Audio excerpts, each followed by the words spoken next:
Britishers ने Sikh umpire पे कब्जा करके राजा रणजीत सिंह के जो बच्चे थे उनको पढ़ाई के बहाने ब्रिटेन में शिफ्ट करा दिया था ताकि आगे चल के अंग्रेजों को कोई दिक्कत ना हो सिख अंपायर को कंट्रोल करने में। तो इस वजह से एक्चुअल में सिख अंपायर का जो रिप्रेजेंटेशन करने वाला था वो कोई बचा नहीं था। जो लोकल महंत थे वो गुरुद्वारे के प्रीस्ट बने और उन्होंने कंट्रोल लिया। ये जो चीज थी, महंतों ने जो गुरुद्वारे पे कंट्रोल लिया था, ये चीज सिख्स को पसंद नहीं आ रही थी। तो 1920 में सिख कम्युनिटी ने अकाली मूवमेंट शुरू किया और ब्रिटिशर्स पे प्रेशर बनाया कि ये गुरुद्वारा महंत नहीं चला सकते। और प्रेशर इतना बड़ा कि 175 मेंबर्स की कमेटी बनी, शिरोमणि गुरुद्वारा प्रबंधक कमेटी, जो आजकल आप न्यूज में सुनते हो SGPC, वो इसी वजह से बनी थी। SGPC ने गुरुद्वारों से महंत को हटाया और गुरुद्वारों को रेगुलेट किया और आज की डेट में भी ये लोग रेगुलेट करते हैं। आज भी प्रॉपर इलेक्शन होते हैं, इनके प्रेसिडेंट बनाए जाते हैं। और SGPC जो है वो उस पर्टिकुलर टाइम से ही सिख कम्युनिटी का फ्रंट फेस बना।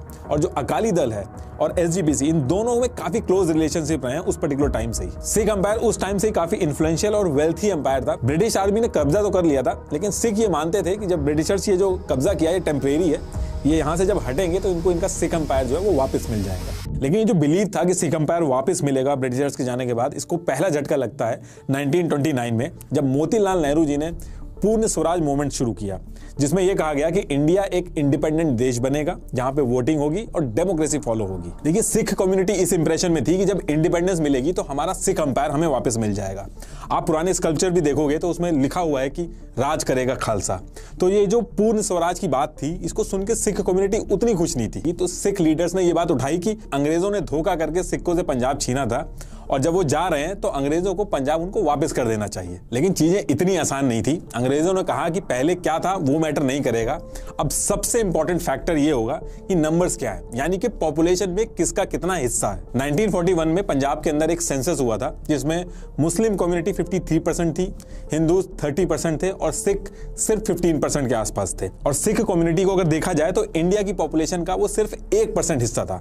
तो यहां पे भी सिख डिसएडवांटेज पे थे। और इन सारी चीजों की वजह से जो सिख कम्युनिटी थी वो बहुत ही मुश्किल सिचुएशन में फंस गई थी, क्योंकि उनको पता था कि नंबर्स की बात आएगी तो सिख हिंदू और मुस्लिम पॉपुलेशन से कम है। और आगे चल के सिख कम्युनिटी ने सिचुएशन के हिसाब से यूनाइटेड इंडिया का सपोर्ट किया और उन्होंने कहा कि हमें कोई भी दिक्कत नहीं है यूनाइटेड इंडिया के साथ मिलकर रहने में। और यहाँ पे वो इस इंप्रेशन में थे कि उनको एक अलग स्टेट मिलेगा। अब यहाँ पे होता यह है कि मुस्लिम्स नंबर्स में ज्यादा थे, तो अंग्रेजों के जाने का जब टाइम आ रहा था तो मुस्लिम्स ने पार्टीशन की बात कर दी। और पार्टीशन की बात से सिख कम्युनिटी बिल्कुल खुश नहीं थी, क्योंकि उनको पता था कि पंजाब के अंदर भी मुस्लिम नंबर्स में ज्यादा हैं, तो अगर पार्टीशन होगा तो पंजाब का भी पार्टीशन होगा। इसलिए सिख कम्युनिटी ने कहा कि हमें यूनाइटेड इंडिया से कोई दिक्कत नहीं है, लेकिन अगर इंडिया का पार्टीशन हुआ तो हमें भी सिखिस्तान चाहिए, क्योंकि इस तरह से तो मुस्लिम्स को पाकिस्तान मिल जाएगा, हिंदूज को हिंदुस्तान मिल जाएगा, लेकिन हमें क्या मिलेगा। इसी वजह से शिरोमणि अकाली दल ने उसी पर्टिकुलर टाइम पे एक रेजोल्यूशन पास किया जिसमें उन्होंने सिखिस्तान की मांग की।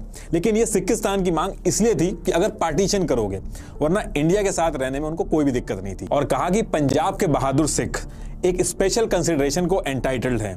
मैं इसको गलत नहीं देखता कि इंडिया के नॉर्थ में एक इलाका हो जहां पे सिख आजादी से जी सके। इस स्टेटमेंट को लेके अलग अलग थॉट्स हैं कि नेहरू जी ने सिख को अलग स्टेट जो कि सिख अंपायर जितना होगा वो देने का वादा किया और फिर धोखा किया। अब देखिए, इन सारी बातों के बाद भी बंटवारा होता है और इस बंटवारे में पंजाब का एक हिस्सा पाकिस्तान में चला जाता है, दूसरा हिस्सा इंडिया में ही रहता है। पंजाब में जो सिख कम्युनिटी रहती थी वो पूरे पंजाब में छोटे छोटे ग्रुप्स में डिस्ट्रीब्यूटेड थी। तो बंटवारा कैसे भी होता, इससे सिख कम्युनिटी डिवाइड हो ही रही थी और इसका कोई सोल्यूशन भी नहीं निकल पा रहा था।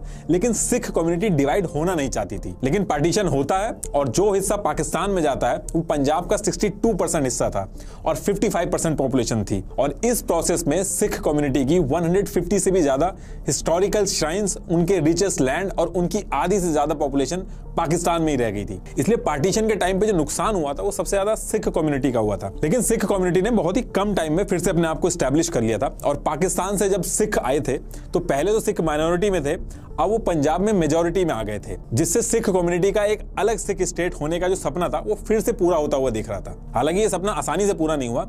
पार्टीशन के बाद भी कुछ चीजों को लेकर सिख खुश नहीं थे। साथ में कलकत्ता में भी बस और टैक्सी सर्विसेज पे सिख का कंट्रोल था, तो वहां पे ईस्ट पाकिस्तान से आने वाले बंगाली रिफ्यूजी थे उनको प्रेफरेंस मिलने लगा। तो आर्म फोर्सेज में भी भर्ती के लिए जो पहले सिख कम्युनिटी को प्रेफरेंस मिलती थी उसमें भी चेंजेस हुए। हालांकि ये चेंजेस हर स्टेट के लिए हुए, लेकिन इसको लेके भी सिख कम्युनिटी नाराज थी और अपना एक अलग स्टेट चाहती थी।